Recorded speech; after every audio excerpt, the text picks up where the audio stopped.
আসসালামু আলাইকুম। আজকে আমরা একটা ছোট পাখি দেখেছিলাম।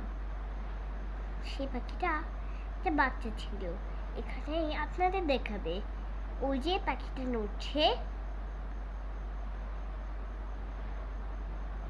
এই যে পাখিটা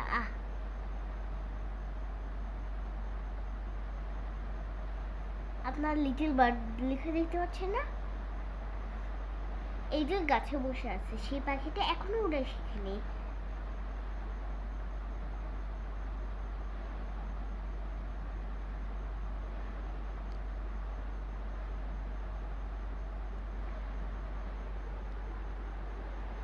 আল্লাহ হাফেজ।